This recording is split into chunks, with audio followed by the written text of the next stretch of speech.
Sienna's promise came with her dying breath, a faint whisper from lips barely able to form the words after the massive stroke had stolen half her body and most of her voice. I, Elijah, leaned closer to her hospital bed, straining to hear over the mechanical symphony of life support machines that had become our constant companion for 4 agonizing days. Eli, her right hand squeezed mine with surprising strength, the only part of her that still worked properly. Promise me. What is it, love? I'm right here. Tell me what you need.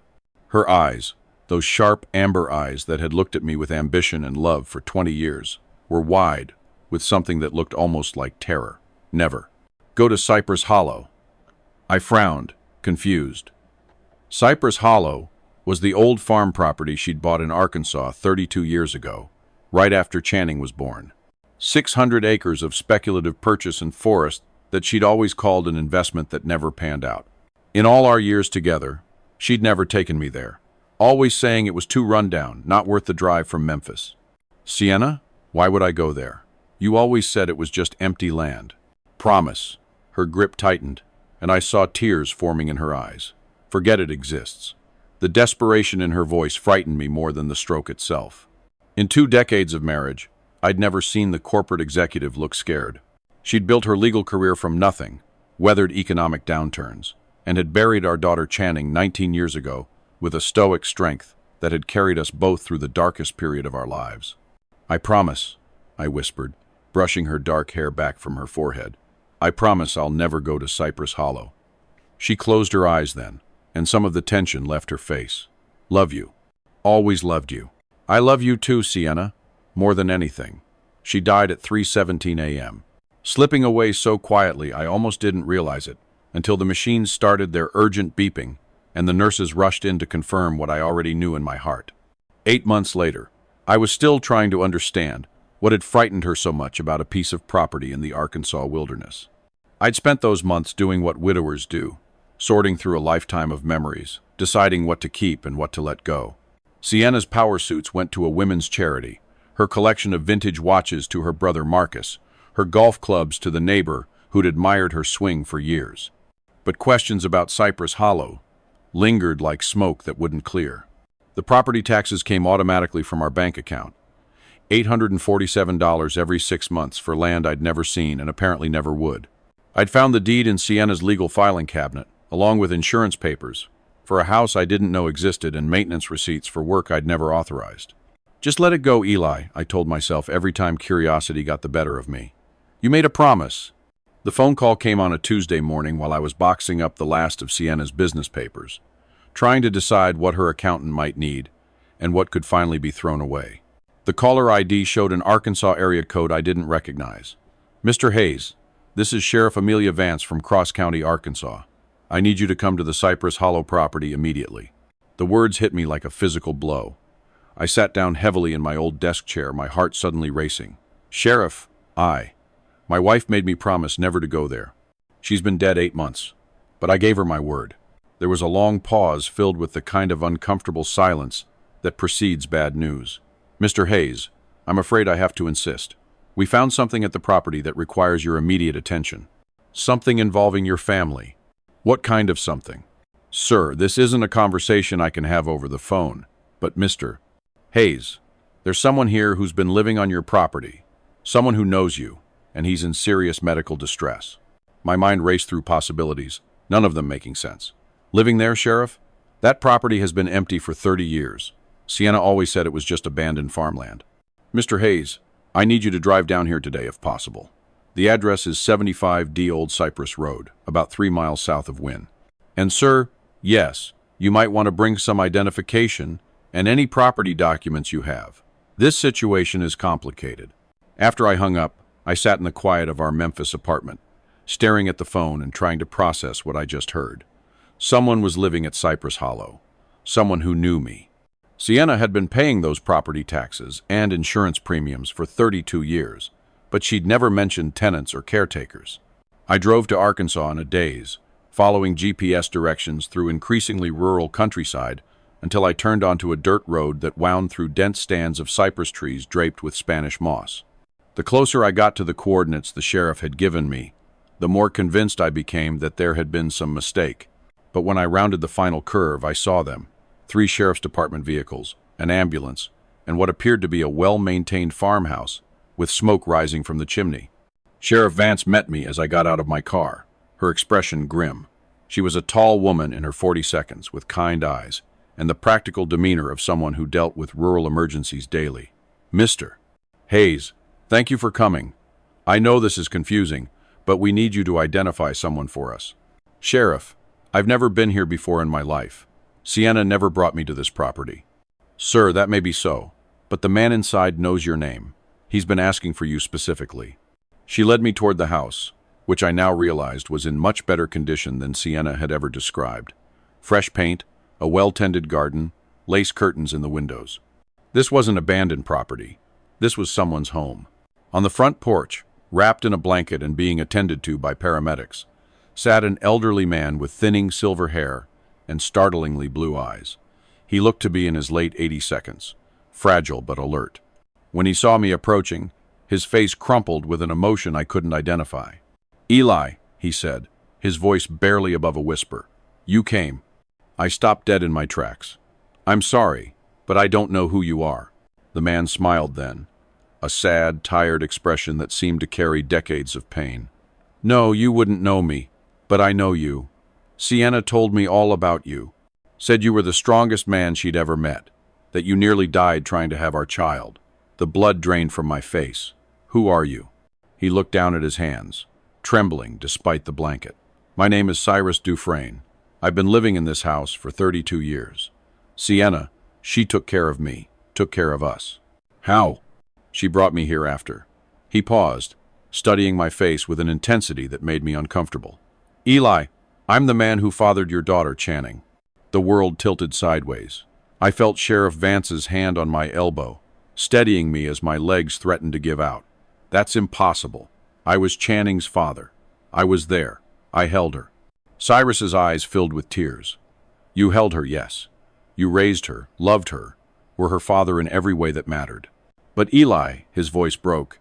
Channing was my biological child, and the baby Sienna carried, your real baby, died during birth.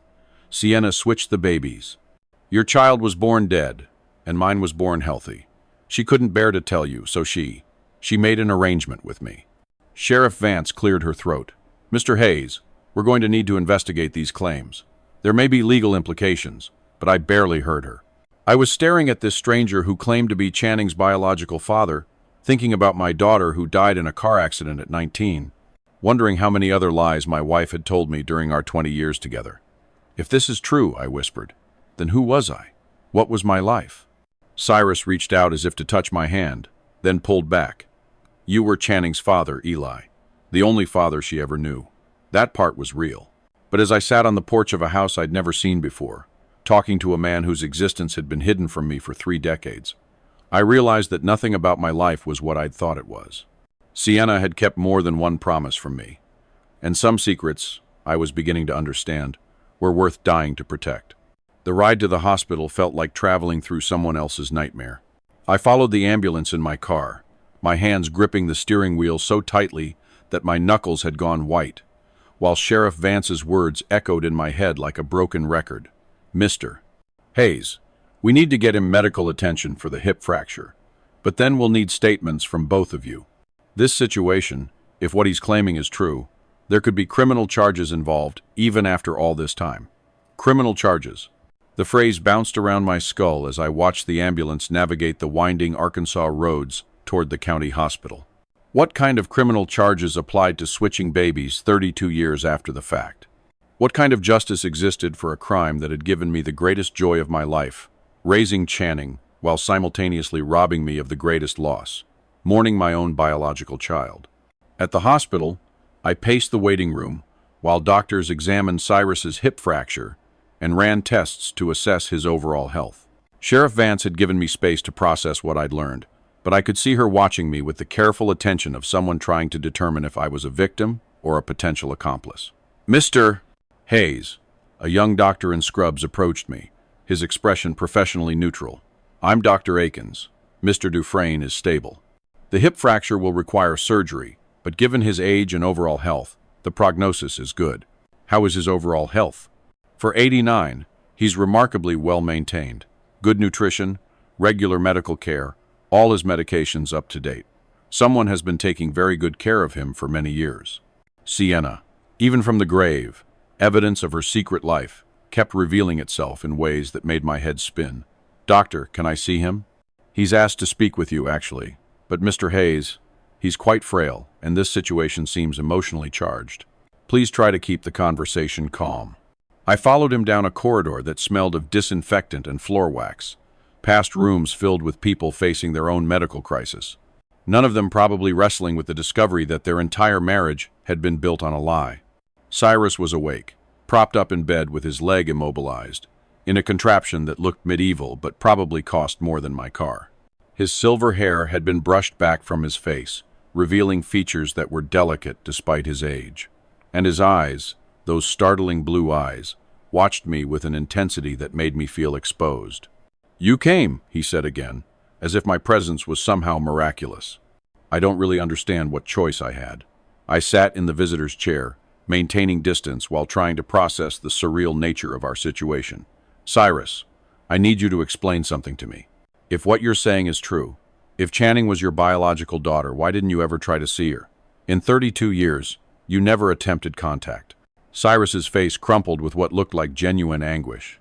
"Sienna told me it would destroy her life. She said you were a wonderful father, that Channing was happy and healthy and loved. She showed me pictures. Pictures every month when she visited. School photos, birthday parties, Christmas mornings. She documented her entire childhood for me." Tears started flowing down his cheeks. "She said if I ever tried to contact her, if I ever disrupted the life you'd built together, it would traumatize her beyond repair." I felt my anger building, a hot pressure behind my breastbone. "And you believed her?" "Eli, I was 25 years old and terrified. I had no money, no family, no support system. I was working as a bartender in New Orleans, barely making enough to feed myself, let alone a baby." His voice grew stronger as he spoke, as if he'd rehearsed this explanation countless times. "Sienna offered me $200,000 to simply disappear. $200,000. Blood money. I know that now. But then it seemed like salvation." I stood up and walked to the window, looking out at a parking lot where people were going about their normal lives, visiting sick relatives, dealing with medical emergencies that didn't involve discovering that everything they'd believed about their family was a carefully constructed lie. "But you didn't disappear, did you? You've been living at Cypress Hollow for 32 years. Sienna decided she couldn't trust me to stay away. She was afraid I might change my mind, might come back and disrupt your family. So she bought that property and moved me there." I turned to face him, something cold settling in my stomach. "Moved you there or imprisoned you there?" Cyrus looked down at his hands, and his silence was answer enough. "Cyrus, do you have a car, a phone? Were you free to leave whenever you wanted?" Sienna said it was for everyone's protection. She said if I left, if I was seen in public, someone might recognize me and the whole truth would come out. That's not what I asked. He met my eyes then, and I saw 32 years of resignation and captivity in his expression. "No, I didn't have a car, no phone until recently. She brought me a basic cell phone last year, but only for emergencies. And Eli, I haven't seen my driver's license or social security card since 1993. The room felt like it was shrinking around me. "She held you prisoner." She called it protection. I sank back into the chair, my mind reeling. "Cyrus, when Channing died in that car accident 19 years ago, what happened to you?" His face transformed with grief so profound it looked physical. Sienna came to the house that night. I'd never seen her cry before, but she stood in my living room and sobbed like a broken child. She said, "Cyrus, I lost our daughter today, and you never got to know her." "Our daughter," I repeated. She brought me the newspaper clipping about the accident. "Let me read about Channing's funeral, about the scholarship fund you established in her name, about how beloved she was by her friends and teachers." Cyrus wiped his eyes with a tissue from the bedside table. "I mourned her from that farmhouse, Eli. I mourned a daughter I'd fathered, but never raised, who died believing another man was her father. And you never resented me for that?" Cyrus was quiet for a long time, considering his answer carefully. "I resented the situation.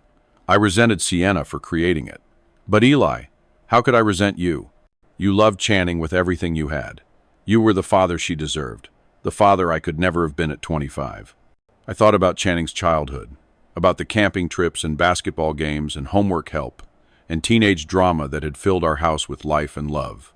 About the way she'd hug me goodbye the morning she left for college, promising to call every Sunday. About the phone call from the hospital that had shattered our world when a drunk driver ran a red light and took our daughter from us in an instant. But I wasn't her real father. Yes, you were. Cyrus's voice was fierce now, stronger than I'd heard it since we'd met. Biology doesn't make someone a father, Eli. Love does. Sacrifice does. Being there when they're sick, celebrating when they succeed, holding them when their hearts break. That's what makes someone a father. Then what does that make you? A man who made a terrible choice because he was young and scared and convinced by a desperate woman that it was the right thing to do. He paused, studying my face. And a man who spent 32 years paying for that choice. Sheriff Vance appeared in the doorway, her expression grim. Mr. Hayes, could I speak with you privately for a moment? I followed her into the hallway, leaving Cyrus alone with his hip fracture and his 3 decades of secrets. Mr. Hayes, I've been making some calls. I need to ask you directly. Did you know about any of this? About Mr. Dufresne living on your property? About the circumstances surrounding your daughter's birth? Sheriff, 8 hours ago, I thought my wife had been faithfully married to me for 20 years, and that I'd fathered our daughter in 1993. I'm learning that apparently I don't know anything about my own life. I believe you, but sir, we're going to need to investigate this thoroughly. If what Mr. Dufresne is saying is true, there were multiple crimes committed. Kidnapping, false imprisonment, document fraud, possibly others. Sheriff, everyone involved is either dead or in that hospital room. What exactly are you planning to investigate? The truth, Mr. Hayes. You deserve to know what really happened to your daughter, your biological daughter. As she walked away, I realized that discovering Cyrus's existence was just the beginning. Somewhere in the wreckage of Sienna's secrets lay the story of another baby. My baby, our biological child, whose fate I'd never learned because I'd never known he divided by she existed. Some truths, I was beginning to understand, came with obligations. And some obligations were more terrifying than ignorance. I drove home from the hospital in a fog, my mind struggling to process everything that had happened while my hands operated the car through muscle memory. Sheriff Vance had promised to call me the next day to discuss the investigation, and the hospital had assured me that Cyrus would be stable until his hip surgery could be scheduled. But as I crossed the state line back into Tennessee, I realized that going home meant confronting whatever other secrets Sienna had hidden in our apartment. Our apartment. The phrase felt strange now. Had it ever really been ours, when one half of the partnership had been living a completely fabricated life? I unlocked the front door and stood in the entryway, looking at the home I'd shared with Sienna for the last 15 years since we'd downsized from our family house. Everything looked exactly the same. Her ergonomic desk chair still positioned next to the window, her coffee mug still sitting in the dish drainer from the morning 8 months ago when she'd collapsed in the kitchen. But somehow it all felt like props in a play I'd been performing without knowing I was on stage. I walked directly to Sienna's closet, the only area of our home that I hadn't thoroughly gone through during my months of widower's housekeeping. I'd saved it for last, knowing that handling her corporate clothes and personal items would be the most emotionally difficult part of settling her estate. Now, I attacked her belongings with the systematic precision that had made me a good fire chief for 30 years before retirement. I pulled everything out of the closet: suits, casual clothes, shoes, boxes of papers, a briefcase filled with legal pads, and spread it all across our bedroom floor. It was behind the stack of luxury winter coats in a section of the closet I rarely accessed that I found the metal file box wedged between the back wall and a shelf bracket. The box was locked, secured with a small padlock that looked substantial enough to require bolt cutters. I carried it to the kitchen and attacked the lock with a hammer and screwdriver, not caring about finesse. The lock gave way with a satisfying crack, and I opened the box to find it filled with documents that made my hands shake as I read them. The first item was a birth certificate for Channing Hayes, dated March 14th, 1993, listing Elijah Hayes and Sienna Hayes as parents. But the paper felt wrong, too pristine for a document that should have been 32 years old, and at the bottom I could see the faint impression of an official stamp, clearly erased and replaced. Beneath it was another birth certificate, this one yellowed with age and bearing the unmistakable signs of being an original document. Channing Dufresne, born March 7th, 1993, to Cyrus Dufresne and Sienna Hayes, March 7th. A full week before the date I'd always celebrated as Channing's birthday. With trembling hands, I pulled out the rest of the documents. Medical records from St. Jude's Hospital in Memphis, dated March 14th, 1993. The patient name read Sienna Hayes, and the diagnosis made my vision blur with tears. Intrauterine fetal demise, cord strangulation, estimated fetal death 24 to 48 hours prior to delivery.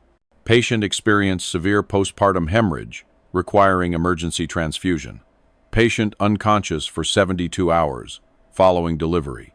I read the report 3 times before the medical terminology fully penetrated my shock.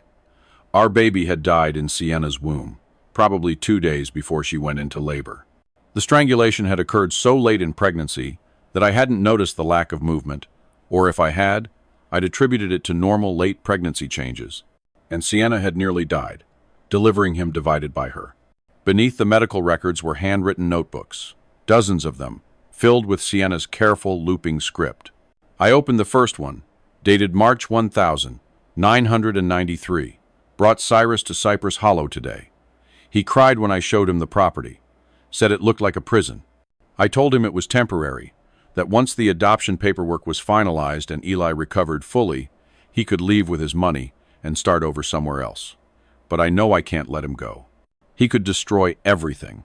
I flipped through pages chronicling 32 years of what Sienna had apparently considered monthly status reports on her management of Cyrus's captivity. April 1993, brought groceries and Channing's 1-month photos. Cyrus wanted to know if Eli was recovering successfully. I told him yes, that Eli had no idea Channing wasn't biologically his. Cyrus asked again when he could leave. I changed the subject. December 1995. Cyrus asked for Christmas presents for Channing. I explained that would be inappropriate, that he needed to accept his role as donor, not father. He cried for an hour. I left the groceries and came home. September 1998. Channing started kindergarten. Showed Cyrus the pictures of her first day of school. Cyrus said she looked like his own mother at that age. I reminded him that Channing is Eli's daughter now, that genetics don't matter. Cyrus has been reading more books lately, philosophy, psychology. I may need to monitor his reading material. June 2006. Channing graduated high school. Cyrus asked if he could attend the ceremony. Promised he would sit in the back and not make contact. I told him absolutely not. He said 13 years was long enough, that he wanted to see his daughter graduate. I reminded him that our agreement was binding, and that violating it would result in serious legal consequences for everyone involved. The notebooks continued chronologically, documenting Sienna's monthly visits to Cypress Hollow, her delivery of supplies and Channing's photos, her careful management of what she clearly saw as a dangerous situation that required constant monitoring. But it was the final notebook, with entries from just before Sienna's death, that contained the information that made me drop the book and rush to the bathroom to vomit. February 2023. Cyrus is getting weaker. He's 89 and showing signs of cognitive decline. Asked me again what happens to him when I die, whether I've made provisions for his care. I haven't. If I tell Eli about Cyrus, I have to tell him about the baby switch. If I don't tell Eli, Cyrus dies alone in that house. March 2023. Had another stroke warning today. Thanks in advance, doctor called it. Eli doesn't know how serious it was. I need to decide what to do about Cyrus before I die. But I can't bear the thought of Eli learning what I did. Maybe it would be kinder to let Cyrus die in that house. At least then Eli would never have to know that Channing wasn't biologically his. April 2023. Dr. Martinez says the next stroke could be fatal. I should tell Eli everything, but every time I try to start the conversation, I see his face when he talks about Channing, how much joy he still gets from her memories. How can I tell him that those memories are based on a lie?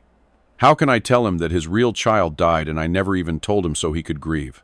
I sat on the bathroom floor, leaning against the bathtub, trying to process the magnitude of Sienna's deception. For 32 years, she'd maintained 2 completely separate lives, devoted wife and mother in Memphis, and warden of a man she'd essentially kidnapped to protect her secret. But the most devastating revelation was still in that final notebook entry, written in Sienna's increasingly shaky handwriting just weeks before her death. I buried our real child myself, paid the hospital crematorium supervisor to incinerate the body without paperwork, without records. I told Eli the baby had been taken care of, that he didn't need to worry about funeral arrangements while he was recovering. He was so weak, so grateful, that I was handling everything. He never asked for details. Our child never had a name, never had a funeral, never had a grave. He divided by, she existed for 9 months in Sienna's womb, and then nothing. Like he divided by, she never existed at all. I robbed Eli of the chance to grieve his real child. I robbed our biological child of acknowledgement, of recognition, of love. And I gave Eli another man's child to love instead. I am a monster. I closed the notebook and sat in the silence of our apartment, surrounded by the evidence of the most elaborate deception I'd ever encountered. Sienna hadn't just lied to me about one thing. She'd constructed an entire alternate reality and maintained it for over 3 decades. Our real child, our biological son divided by daughter, had died in Sienna's womb and been incinerated, like medical waste, while I lay unconscious in a hospital bed. He divided by, she'd never been held, never been named, never been mourned, because I'd never known he divided by she existed. And Cyrus's daughter, the child I'd raised and loved and lost to a car accident, had been given to me as a replacement for the baby I'd never known I'd lost. I thought about Channing's funeral, about standing beside her grave, and promising I'd love her forever, never knowing I was mourning a child who wasn't biologically mine, while my own biological child had never even received the dignity of a burial. Some betrayals, I was beginning to understand, were so complete that they rewrote the past as well as the present, and some secrets were so carefully constructed that discovering them felt like learning that gravity worked backward, or that the sun rose in the west. Tomorrow, I would call Sheriff Vance and tell her what I'd found. We would begin an investigation into crimes that had no living perpetrators and victims who were beyond the reach of justice. But tonight, I would sit in the apartment I'd shared with a stranger and try to figure out who I'd been for the past 32 years, and who I was supposed to be, now that I knew the truth. Some widowers grieve the loss of their wives. I was grieving the loss of my entire understanding of my own life. I didn't sleep that night.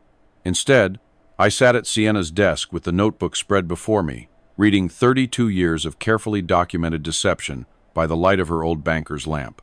Each entry was like a small knife wound, precise and clinical in its description of how she'd managed what she clearly saw as a complicated logistical problem rather than the systematic destruction of multiple lives. By dawn, I'd constructed a timeline that made my stomach clench with a mixture of grief and rage. March 7th, 1993. Cyrus fathers. A healthy daughter at St. Jude's Hospital. Sienna is listed as the mother. She pays Dr. Malcolm Trent, an old college acquaintance with crippling debt, to falsify records and arrange the switch.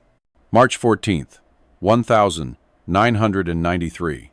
Sienna delivers our child, already dead from cord strangulation. Sienna arranges for the body to be cremated without paperwork while I'm unconscious from blood loss. When I wake up, she places Cyrus's living baby in my arms and tells me she's mine. March 15th, 1993. Sienna gives Cyrus $200,000 and moves him to Cypress Hollow, telling him it's temporary until the adoption is finalized. The adoption that never happened, because Sienna never intended to let him go. I found the receipts in another box hidden behind winter boots. 32 years of monthly supplies delivered to Cypress Hollow. Groceries, medication, books, clothing, all carefully cataloged and paid for with cash. Sienna had budgeted for Cyrus's imprisonment, the same way other people budgeted for car payments. But it was the photographs that broke my heart completely.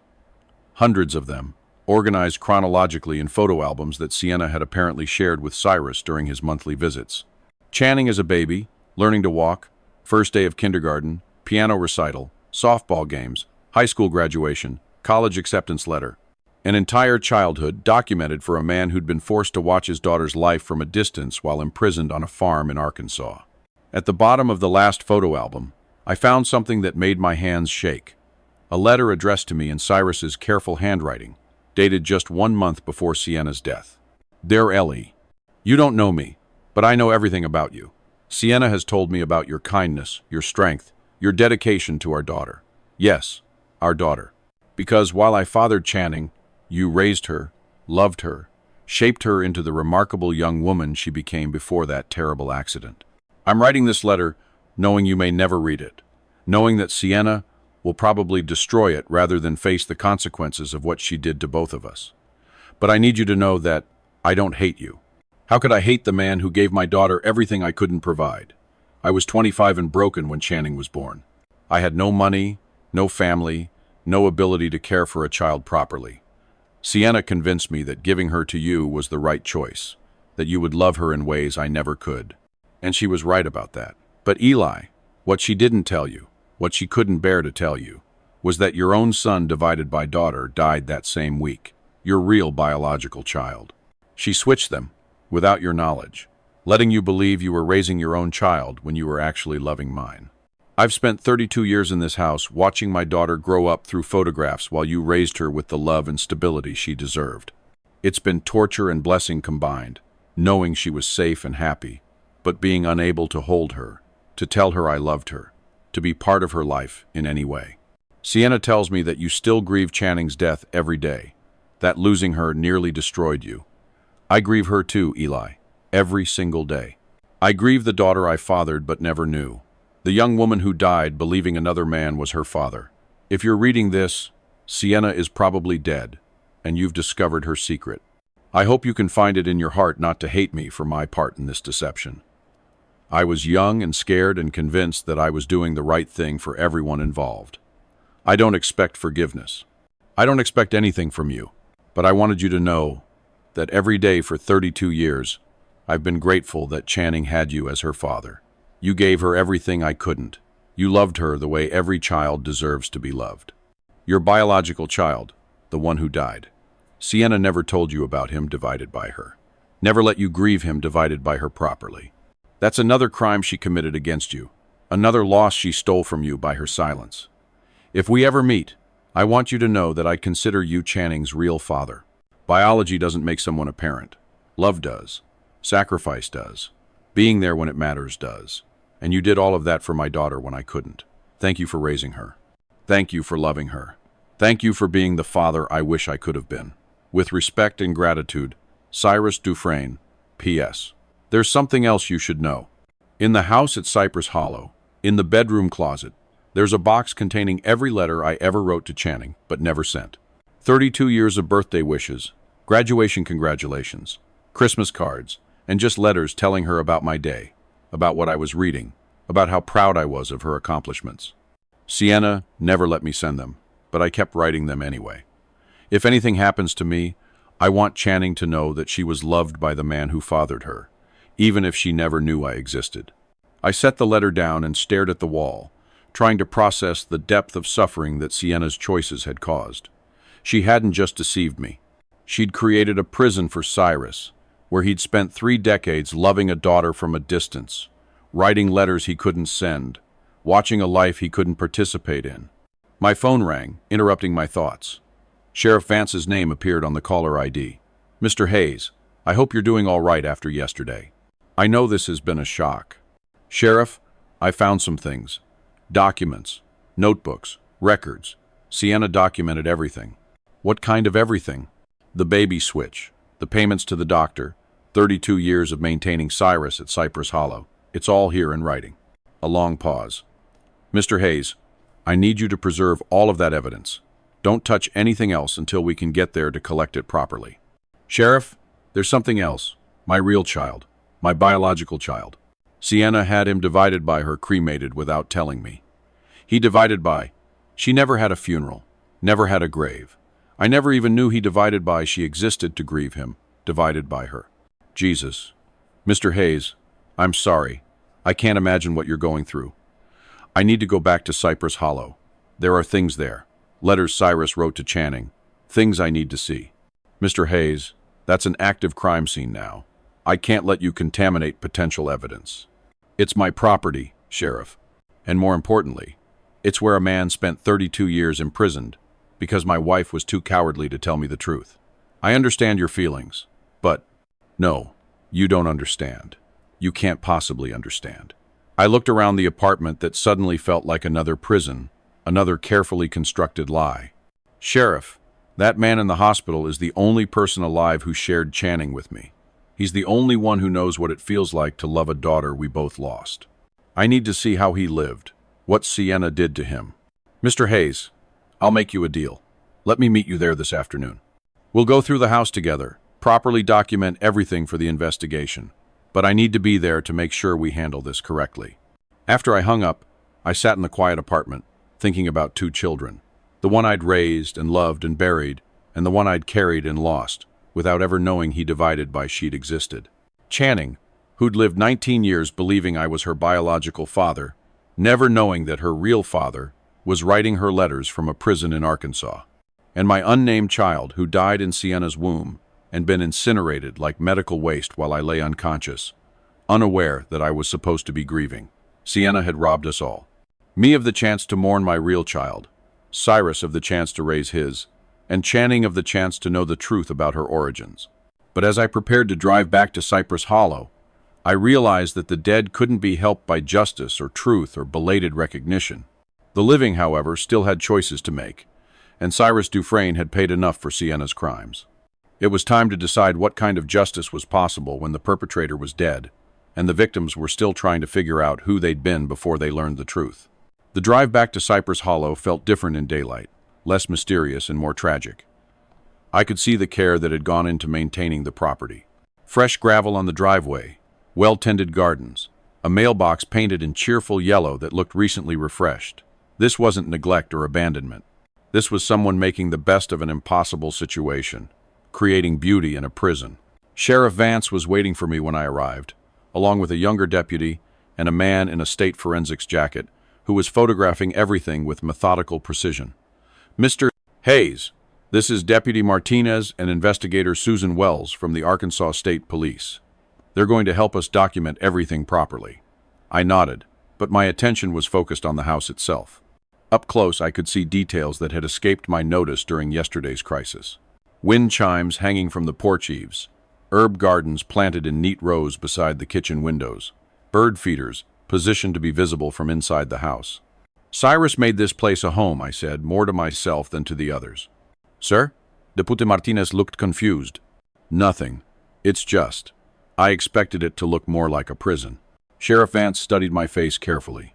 Mr. Hayes, before we go inside, I need to prepare you. We've been through the house preliminarily, and there are things you're going to find difficult to see. More difficult than learning my entire marriage was built on a lie? Different kind of difficult. She led me up the front steps and through a door that opened into a living room that took my breath away. The walls were covered with photographs, hundreds of them, arranged chronologically from Channing's infancy through her college years. It was like walking into a shrine dedicated to my daughter's life, maintained by a man who'd never been allowed to be part of it. But it wasn't just photographs. There were newspaper clippings from Channing's high school basketball achievements, photocopied programs from her piano recital, printouts of the dean's list announcements from her college newsletter. Every milestone, every achievement, every public moment of Channing's life had been documented and displayed with the devotion of someone who had no other way to participate in his daughter's existence. How did he get all of this? I whispered. According to his statement yesterday, your wife brought him everything. Photos, newspaper clippings, school newsletters. She apparently documented your daughter's entire life for Mr. Dufresne's benefit. I moved through the room slowly, studying pictures of Channing that I'd taken myself. Birthday parties in our Memphis house, Christmas mornings, family vacations. Seeing them here in this context felt like discovering that someone had been watching my family from the shadows for 3 decades. Mr. Hayes, Investigator Wells said gently, there's more. The bedroom has been set up as a sort of memorial space. You should see it, but it's going to be emotional. The bedroom was small, but carefully arranged with a single twin bed covered in a quilt that looked handmade. But what dominated the space was a dresser that had been converted into a display area for what appeared to be gifts never given, wrapped presents, dozens of them, each labeled with dates spanning 32 years. Happy first birthday, Channing. Merry Christmas 1995. Love, Dad. High school graduation. So proud of you. The packages were wrapped in paper that had yellowed with age, ribbons that had faded, Gift tags written in Cyrus's careful handwriting. He bought her presents, I said, my voice barely audible. For 32 years, he bought Channing presents and wrapped them and never got to give them. Mr. Hayes, there's something else. Sheriff Vance opened the closet door to reveal a cedar chest. He said you'd want to see this. Inside the chest were the letters Cyrus had mentioned in his note to me. Hundreds of them, organized by year and carefully preserved. Letters to a daughter he'd never been allowed to contact, written by a father who'd been forced to love from a distance. I picked up one at random, dated December 1998. My dearest Channing, you turned 5 today. Sienna brought me pictures of your birthday party, and you looked so happy wearing that purple dress with the sparkles. You've lost your 2 front teeth, and your smile is the most beautiful thing I've ever seen. I bought you a remote control car for your birthday. It's sitting on my dresser wrapped in paper with race cars on it, waiting for a day when I can give it to you. I know you'll probably never see it, but I wanted you to know that somewhere, someone was thinking about you on your special day. Sienna says you're learning to read, that you love books about animals. I've been reading children's books too, trying to imagine what stories you might like. There's a library in the next town over, and sometimes when Sienna visits, she brings me books that she thinks you might enjoy. I wonder if you look like me when I was your age. Sienna says you have my eyes, but Eli's determination. I'm glad you have his strength. You'll need it in this world. I love you, sweet girl, even though you don't know I exist. Your birth father, Cyrus. I set the letter down with shaking hands and picked up another one, this one from Channing's senior year of high school. My beautiful daughter, you graduate tomorrow. Sienna showed me pictures of you in your cap and gown, and I cried for an hour. You're so beautiful, so poised, so ready for the world. Eli has raised you to be everything I hoped you would become. You're going to study biology at Ole Miss. Sienna says you want to be a veterinarian, that you've always loved animals. I'm so proud of you for choosing a career that helps others. I wish I could be there tomorrow, sitting in the back row, watching you walk across that stage. I wish I could tell you how proud I am, how much I've loved watching you grow up through pictures and stories and Sienna's monthly reports. You're 18 now, legally an adult. Sometimes I wonder if I could contact you now, if I could tell you the truth without destroying the life Eli has built for you. But I'm afraid. Afraid you'd hate me for giving you away. Afraid you'd hate Eli for unknowingly raising another man's child. Afraid the truth would cause more pain than comfort. So I'll keep loving you from this distance. Keep writing letters you'll never read. Keep hoping that somehow you know you have another father who thinks about you every single day. Congratulations on your graduation, my darling girl. All my love, Cyrus. There were hundreds more. Birthday letters, Christmas letters, letters about ordinary days when Cyrus just wanted to tell his daughter about the book he was reading, or the birds he'd seen outside his window, or his hopes for Channing's future. 32 years of paternal love, with no outlet except paper and ink. Mr. Hayes, Investigator Wells, said softly, we found evidence of the monthly visits you mentioned, grocery receipts, medical supply deliveries, even receipts for photo developing services. Your wife documented everything meticulously. She was always organized, I said automatically, then felt sick for defending any aspect of Sienna's behavior. There's also this. Deputy Martinez handed me a folder containing what appeared to be financial records, bank statements, showing regular cash withdrawals, always the same amount, always on the 3rd Saturday of each month for 32 years. The statement showed a pattern that made my stomach clench. $850 withdrawn monthly like clockwork from an account I'd never known existed. 32 years of payments to maintain Cyrus's imprisonment, funded by money that should have been supporting our family. How much? I asked. Over 32 years, how much did she spend keeping him here? Investigator Wells consulted her calculator. Approximately $326,000, not including the initial property purchase and house renovation. Over $300,000 spent maintaining a secret that had destroyed multiple lives. Money that could have paid for Channing's college education. That could have funded our retirement. That could have done any number of beneficial things instead of financing a decades-long conspiracy. Mr. Hayes, Sheriff Vance said, we're going to need you to make some decisions about Mr. Dufresne's situation. He has no legal identity documents, no social security card, no driver's license. Technically, he doesn't exist in the system. What do you mean?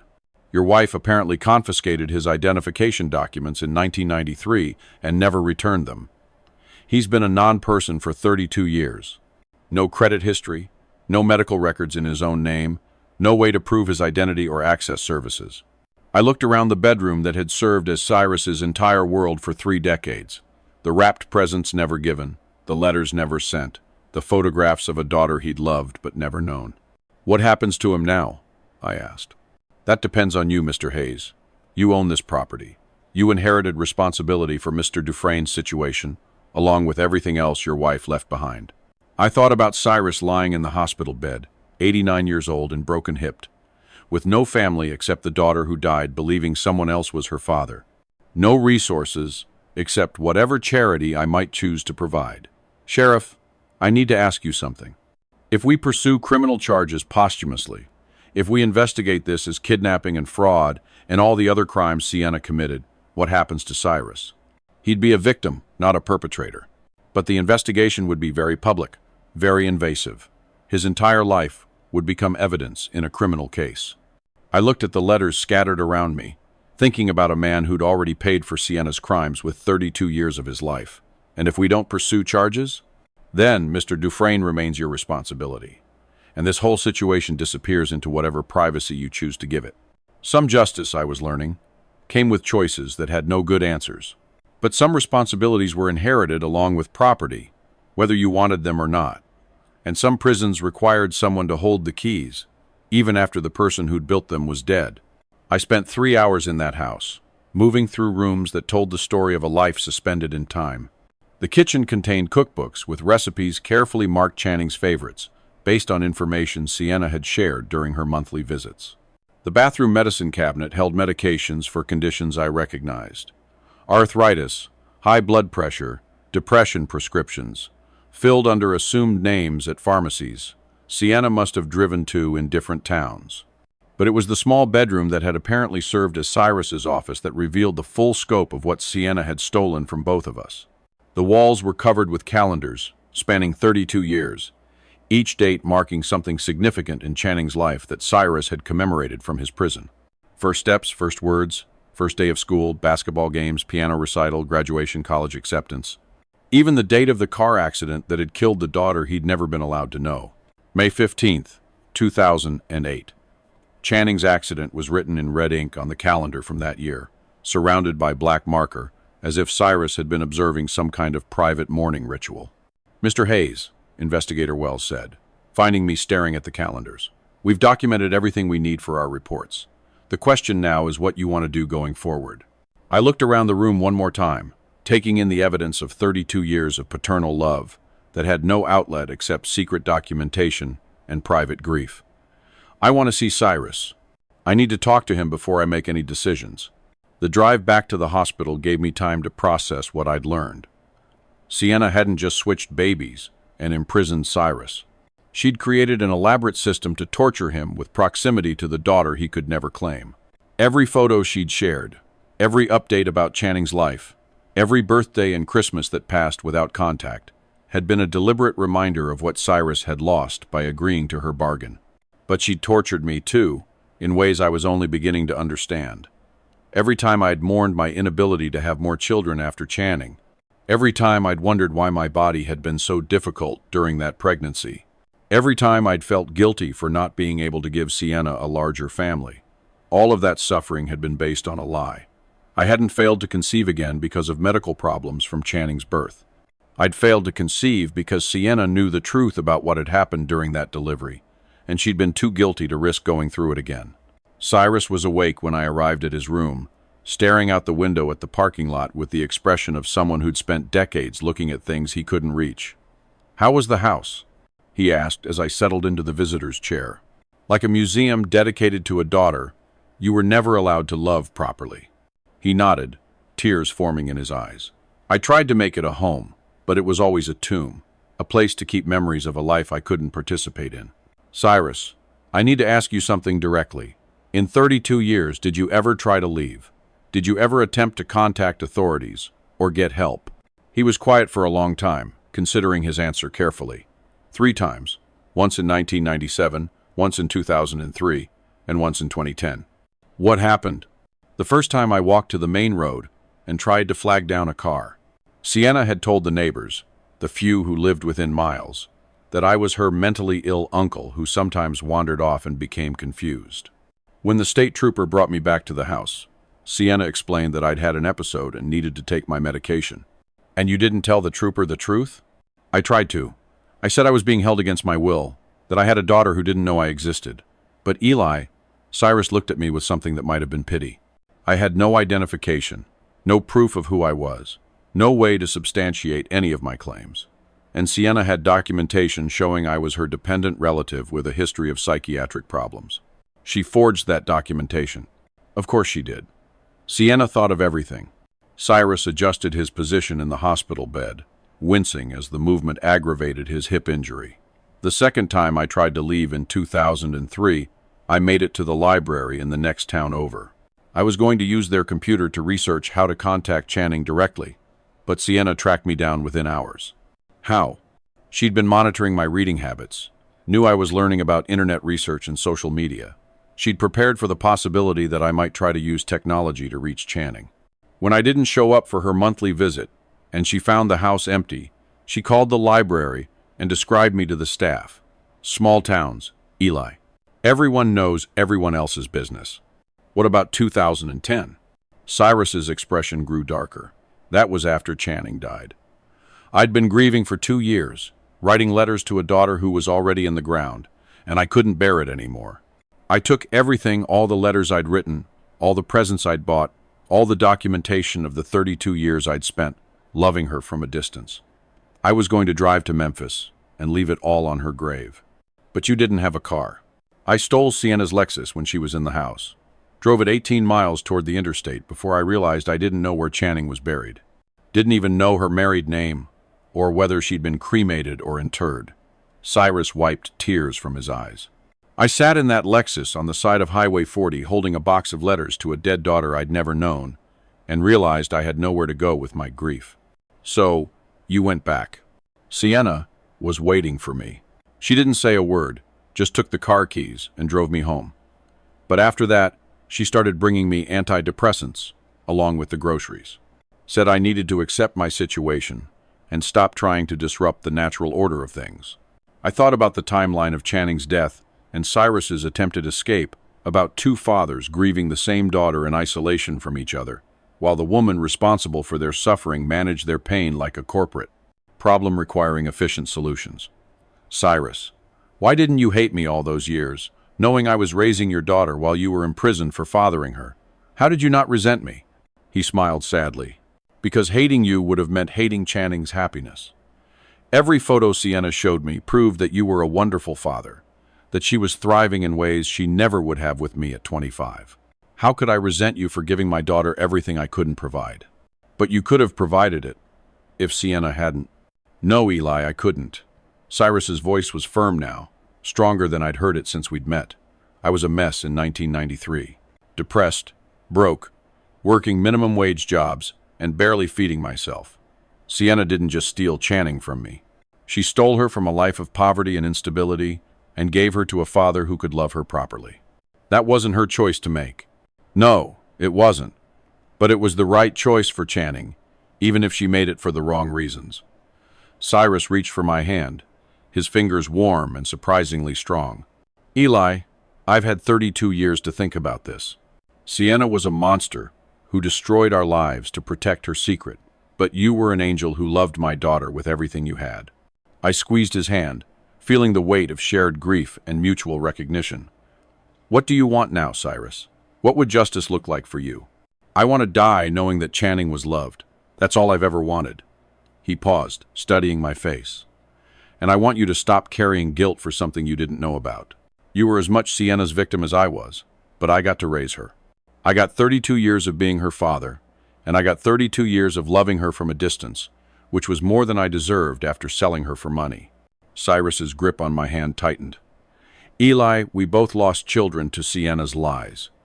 Your biological child died, and you never got to mourn him divided by her. My biological child lived, and I never got to raise her. But Channing herself, our Channing, was loved every single day of her life by the father she deserved.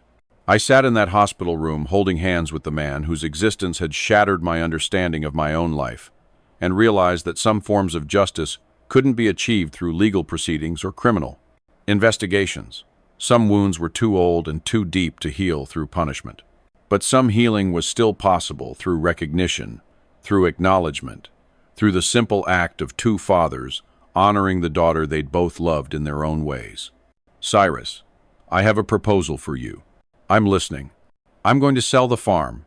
Use the money to make sure you have proper medical care and a place to live with dignity for whatever time you have left. But first, I want to do something Sienna never let us do. What's that? I want us to grieve our children together. All of them. Channing, who we both loved, and my unnamed baby, who died without ever being mourned. For the first time since I'd met him, Cyrus smiled with genuine joy. I would be honored to help you grieve, Eli. It's the least I can do for the man who raised my daughter when I couldn't. Some families, I was learning, were created by circumstances rather than choice, and some justice was found in choosing love over revenge, even when revenge would have been easier. 2 weeks later, I found myself standing in Cyrus's hospital room with a wheelchair and a plan that would have seemed impossible when this nightmare first began. His hip surgery had been successful, but at 89, recovery was slow and complicated by decades of limited medical care. "Where are we going?" he asked, as I helped him transfer from the bed to the wheelchair. "Memphis, to see Channing." Cyrus's face went pale. "Eli, I don't think I'm ready for that." "Neither am I, but we're going anyway." The drive from Arkansas to Memphis took 3 hours, most of it in comfortable silence, broken only by Cyrus's occasional directions when he spotted something he wanted to comment on. A farm that reminded him of his childhood in Mississippi, a church that looked like one he'd attended as a boy. Ordinary observations that proved he was still capable of finding beauty in the world, despite 32 years of imposed isolation. I'd called ahead to Elmwood Cemetery, explaining our unusual situation to a patient administrator who'd arranged for privacy and assistance. Channing was buried in the section I'd chosen for its mature oak trees and peaceful atmosphere, under a granite headstone that read simply, Channing Hayes, 1993, 2008. Beloved daughter, forever in our hearts. As I pushed Cyrus's wheelchair along the paved path toward Channing's grave, I watched his face transform. The resignation and weariness that had characterized his expression since we'd met was replaced by something approaching peace. "She's here," Cyrus whispered as we approached the headstone. "She's here." I positioned the wheelchair so Cyrus could reach the headstone, then knelt beside him. For several minutes we sat in silence, two fathers at their daughter's grave, each processing grief that had been complicated by decades of deception. "Channing," Cyrus said finally, his voice barely audible, "this is Eli, your real father, the man who loved you every day of your life. And this is Cyrus," I added, my voice breaking, "your birth father, the man who loved you from a distance but never stopped thinking about you." Cyrus reached into the bag he'd brought and withdrew one of the wrapped presents from his bedroom at Cypress Hollow, a package labeled Happy 16th Birthday that had been sitting on his dresser for 3 years, waiting for an opportunity that had never come. "I brought you a present," he said, placing the faded package against the headstone. "I know it's late, but I wanted you to finally have something from me." I watched this man who'd been denied the right to grieve publicly perform the simple act of giving his daughter a gift, and felt something shift in my understanding of what family could mean. "Cyrus, there's something else I need to do here." From my purse, I withdrew a small granite marker I'd commissioned from the same company that had created Channing's headstone. It was tiny, barely 6 inches long, but it bore an inscription that had taken me weeks to finalize. Baby Hayes, March 14th, 1993. Born sleeping, loved before birth, mourned after truth, finally remembered. I placed the small marker next to Channing's headstone and knelt between them, my hands touching both pieces of granite. "My child," I said to the smaller marker, "I never got to hold you, never got to name you, never got to say goodbye. Your mother robbed me of the chance to grieve you properly, but I'm grieving you now. I'm so sorry I didn't know you existed. I'm so sorry you died alone." Then I turned to Channing's headstone. "And you, my beautiful girl, I raised you and loved you and was proud of you every single day. Learning that you weren't biologically mine doesn't change any of that. You were my daughter in every way that mattered." Cyrus was crying now, his tears falling onto the wrapped birthday present he'd placed at the grave. "Channing, I want you to know that Eli was everything I hoped he would be. He gave you piano lessons, and helped you with homework, and cheered at your basketball games and held you when you were sick. He was the father you deserved, the father I couldn't be when you were born." We sat there for over an hour, two men who'd been denied the chance to grieve together, finally sharing the burden of loving and losing the same daughter. When other visitors approached, they gave us a respectful distance, perhaps sensing the intensity of our shared mourning. "Eli," Cyrus said as we prepared to leave, "what happens now?" "Now we figure out how to live with the truth.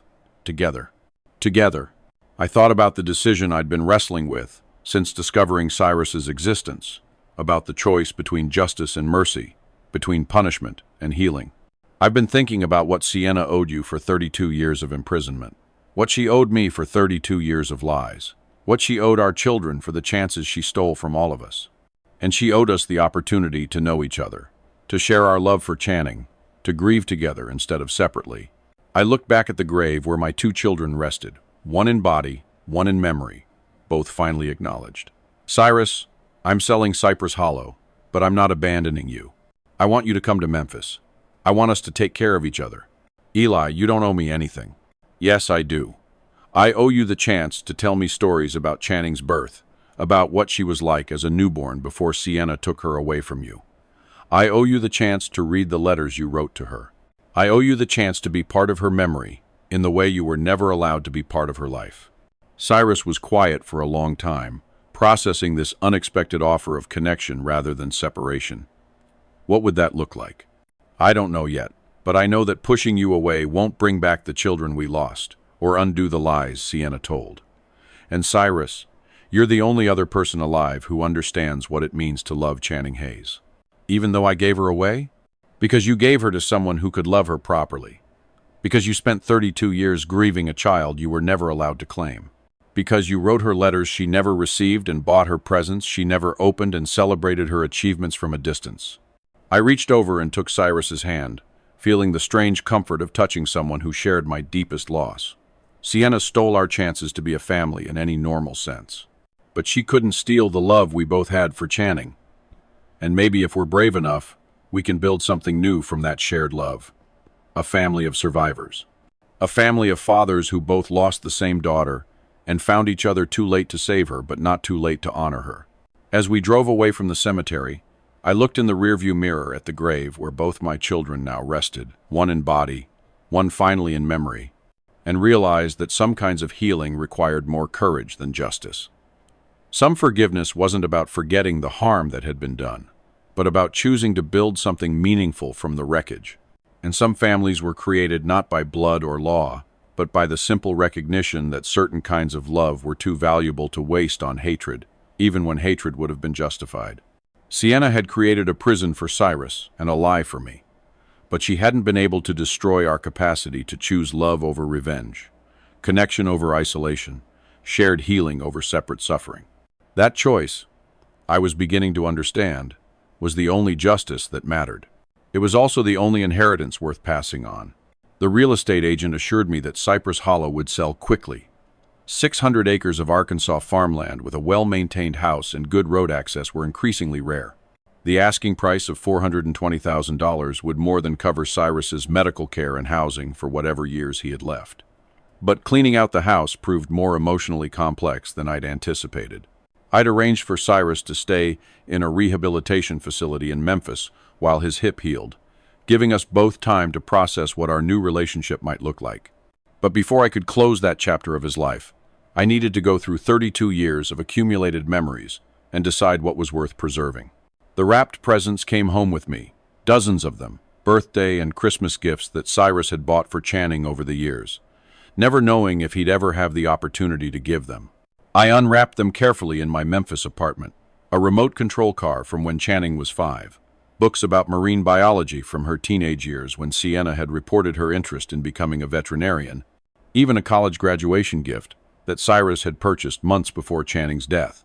Each gift revealed how carefully Cyrus had listened to Sienna's reports about Channing's interests and development, how he'd tried to maintain a connection to his daughter through the only means available to him. The letters were more difficult to handle. There were hundreds of them, one for every week of Channing's life, chronicling Cyrus's growth from a frightened 5-year-old into a mature man who'd learned to find meaning in loving someone from a distance.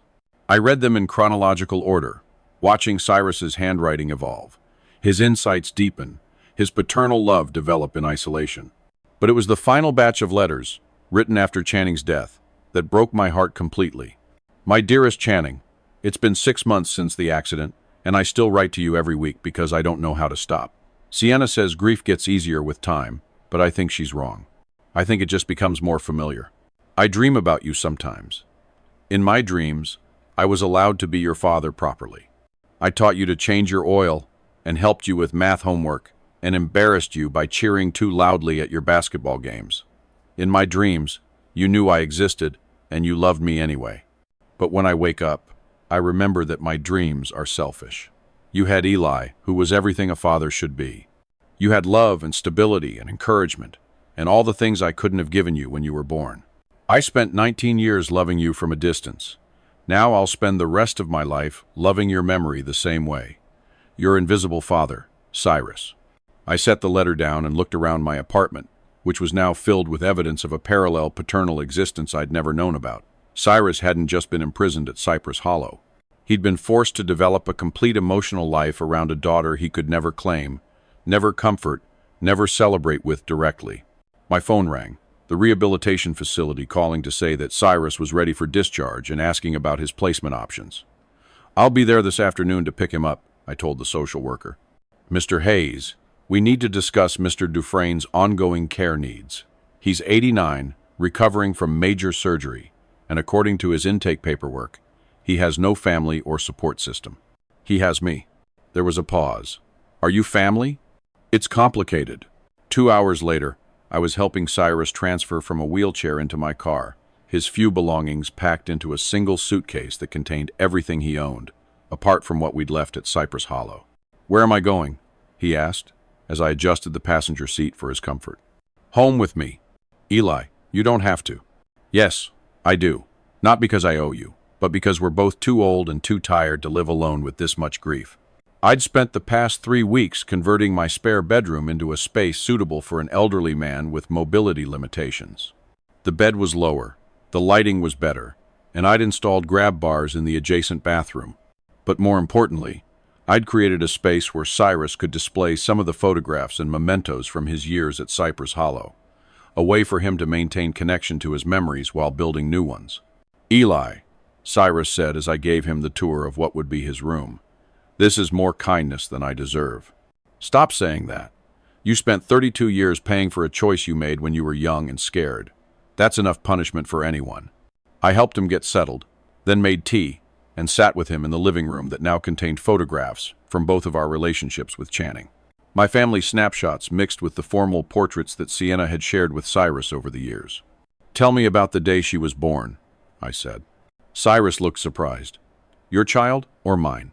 Yours. I want to know what Channing was like as a newborn before Sienna brought her to me. And so, Cyrus told me about March 7th, 1993, about a labor that had been frightening and painful for a young man with no family support, about a baby who'd been born healthy but small, about the few hours he'd spent holding his daughter before Sienna arrived with her proposition. She had the strongest grip, Cyrus said, smiling at the memory. When she wrapped her tiny fingers around mine, I thought, this child is going to be a fighter. And she was, wasn't she? She was fierce, stubborn, determined, never backed down from anything. I thought about Channing's teenage years, about the arguments we'd had about curfews and college choices and boys. Sometimes I wondered where that iron will came from. Now I know. What was she like as a little girl? And so I told Cyrus about Channing's childhood, about the way she'd insisted on reading herself to sleep even before she could actually read, about her obsession with collecting rocks that she was convinced were dinosaur fossils, about the elaborate tea party she'd hosted for her stuffed animals every Sunday afternoon. She would have loved you, I said. If she'd known you existed, she would have been proud to have 2 fathers who loved her. Do you really believe that? I do. Channing had the biggest heart of anyone I've ever known. She would have understood that love multiplied doesn't equal love divided. We talked until evening, sharing memories and stories, and filling in the gaps in each other's knowledge of Channing's life. When Cyrus grew tired, I helped him to bed, and then sat alone in my living room, looking at the photographs that now told a more complete story of my daughter's existence. The next morning, I made a decision that surprised even me. Cyrus, I want to ask you something. What would you think about visiting Dr. Trent's grave? Dr. Malcolm Trent, the doctor who'd helped Sienna orchestrate the baby switch, had died 10 years earlier. I'd found his obituary during my research into the conspiracy, along with details about his struggle with gambling addiction and the financial problems that had made him vulnerable to Sienna's bribery. Why would we do that? Because he was part of this story too. Because understanding what happened means understanding all the people who made choices that affected our lives. Eli, are you sure you want to dig deeper into this? I'm sure I want to close every door that needs closing. I want to understand the complete truth so we can both move forward without wondering what other secrets are waiting to be discovered. An hour later, we were standing at Dr. Trent's grave in a Memphis cemetery reading a headstone that described him as a beloved physician and father of 3. He had children, Cyrus observed. 3 daughters. I looked them up. All successful adults now, 2 doctors and a lawyer. So his choice to help Sienna funded his daughter's education and gave them opportunities they might not have had otherwise. I looked at the inscription praising his dedication to his patients and his community. People are complicated, Cyrus.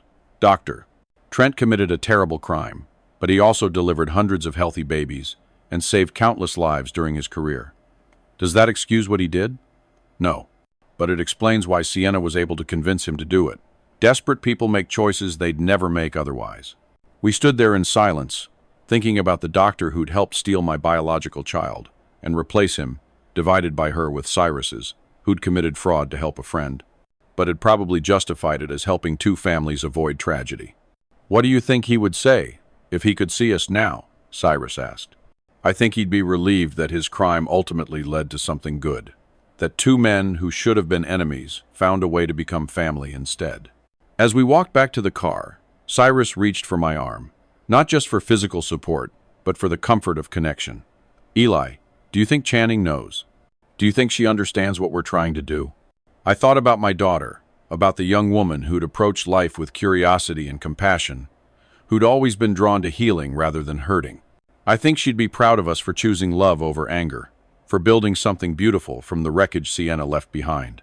Even if it means forgiving people who don't deserve forgiveness? Especially if it means that. Channing always believed that people were capable of becoming better than their worst choices. And as we drove home to the apartment where 2 fathers were learning to share the memory of one extraordinary daughter, I realized that forgiveness wasn't about excusing harmful behavior. It was about refusing to let that behavior define the rest of your story. 6 months after bringing Cyrus home, I received a call that I'd been dreading. Dr.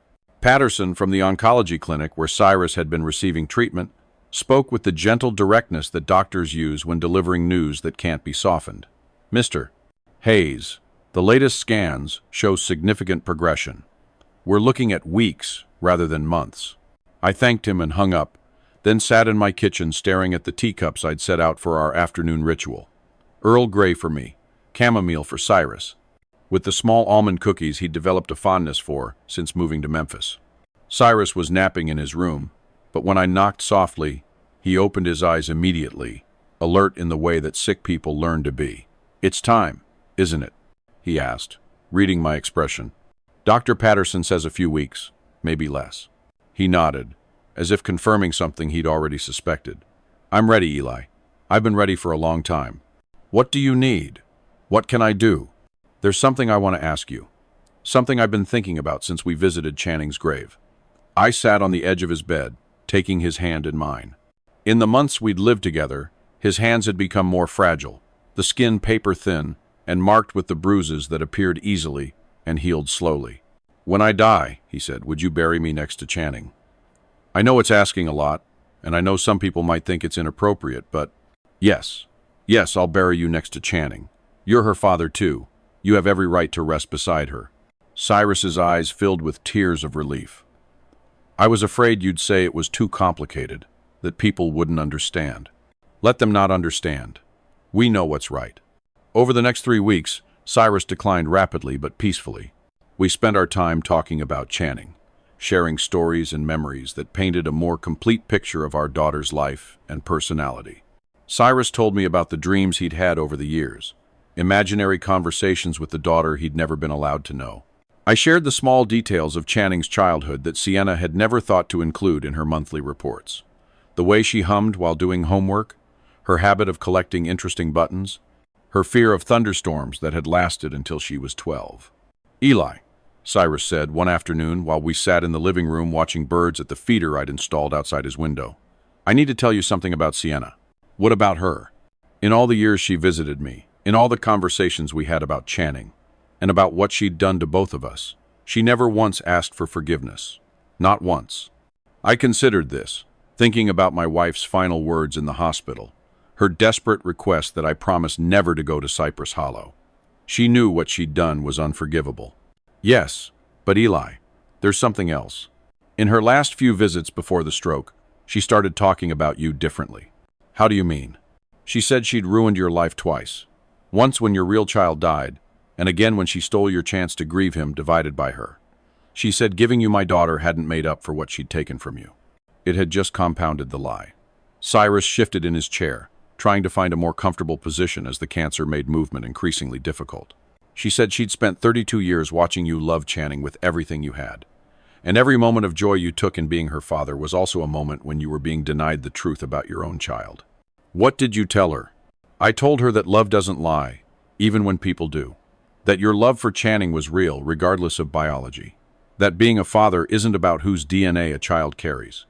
It's about who shows up every day to love them unconditionally." I thought about Sienna's final days, about the fear in her eyes, when she'd made me promise to stay away from Cypress Hollow.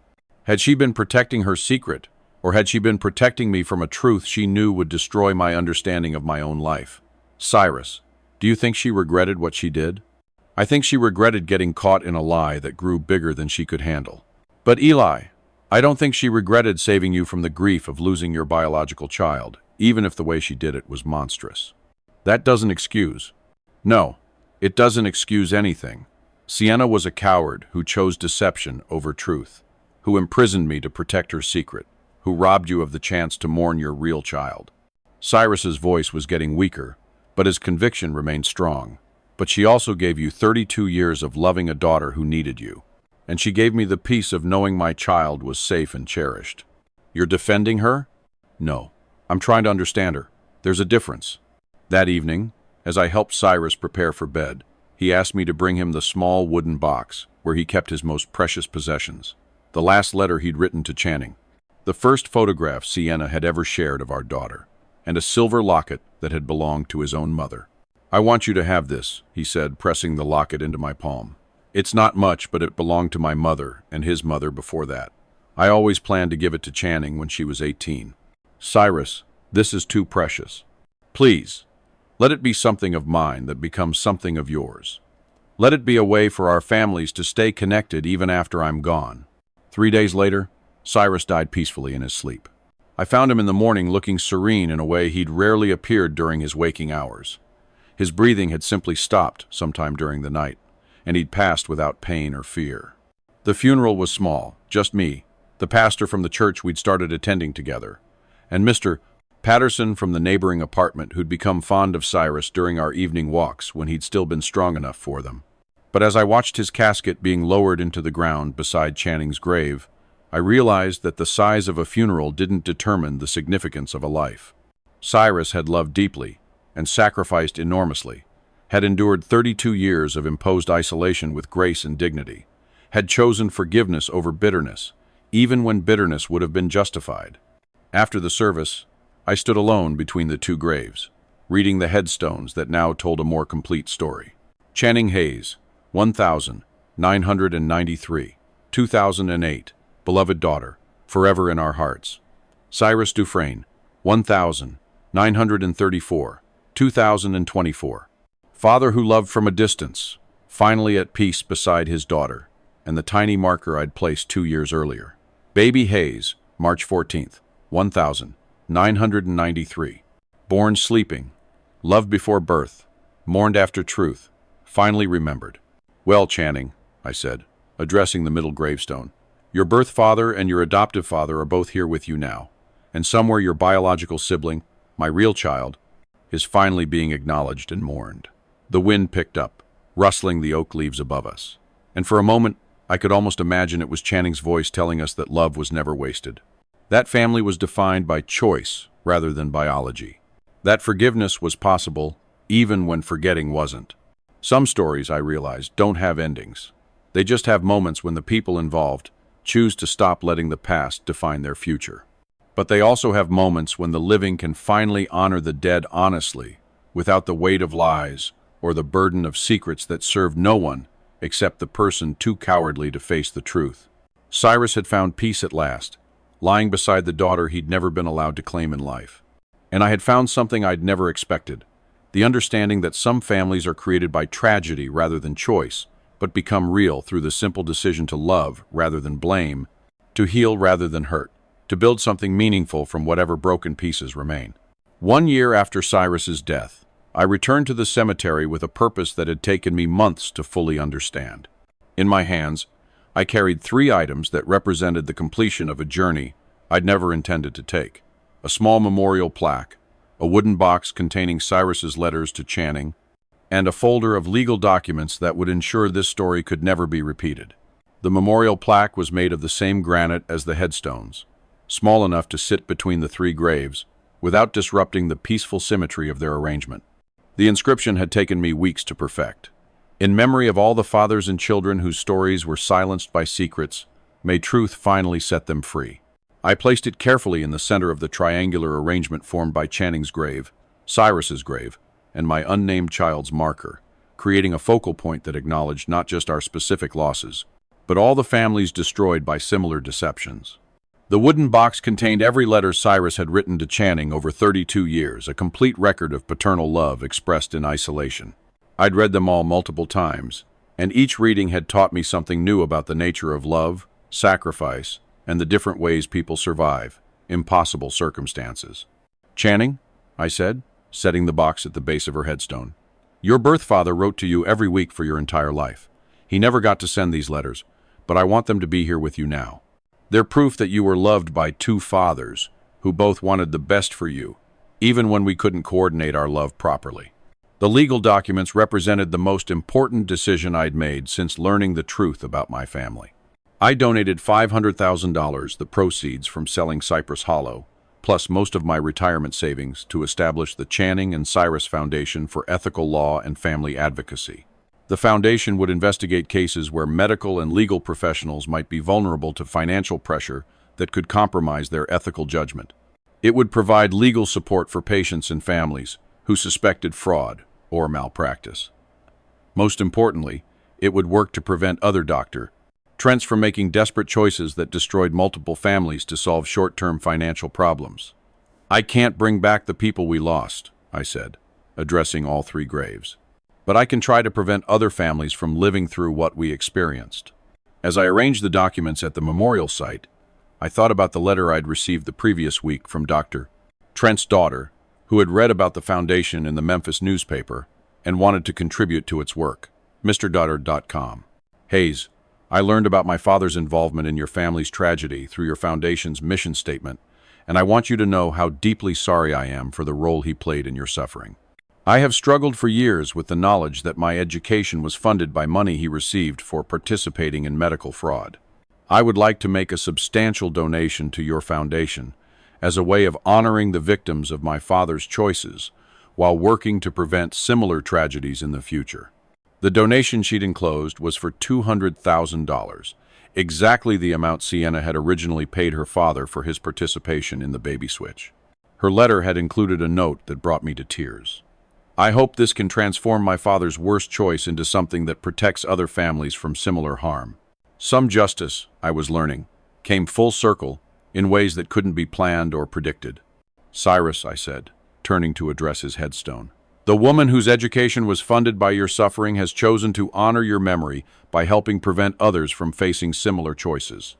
I think you'd appreciate the irony. I sat cross-legged on the grass between the graves, something I'd started doing during my monthly visits over the past year. The groundskeepers had learned to recognize me and gave me space during these conversations with my unusual family. I've been thinking about forgiveness, I continued, addressing all three graves simultaneously. For months, people have asked me how I can forgive Sienna for what she did to us, how I could forgive Cyrus for selling his daughter, how I could forgive Dr. Trent for participating in fraud. The truth was more complex than most people wanted to hear. I didn't forgive any of them because they deserved it. I forgave them because carrying that anger was destroying my ability to honor the love we shared for Channing. Because staying angry at dead people is like being trapped in a prison where you're both the guard and the prisoner. A family with young children had arrived at a nearby grave, and their laughter reminded me of Sunday afternoons when Channing was small, when our biggest concerns were homework completion and bedtime negotiations. But forgiveness doesn't mean forgetting, and it doesn't mean that what happened was acceptable. Sienna's choices were monstrous. Dr. Trent's participation was criminal, and Cyrus's decision to sell his daughter, even under desperate circumstances, had consequences that lasted for decades. I pulled out the final item I'd brought, a photograph from Channing's 16th birthday party, one of the last pictures taken before the car accident that ended her life. She was laughing at something just outside the camera's range, her face radiant with the joy and confidence that had characterized her approach to life.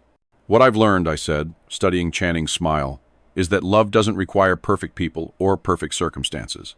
You were loved imperfectly by three fathers, me, Cyrus, and the child I carried, who never got to meet you. But the love itself was real, even when the situation was built on lies." I placed the photograph where all three graves would have a view of it, secured under a small stone to prevent the wind from carrying it away. "Channing, I raised you for 19 years believing you were biologically mine. Learning the truth didn't make those years less meaningful.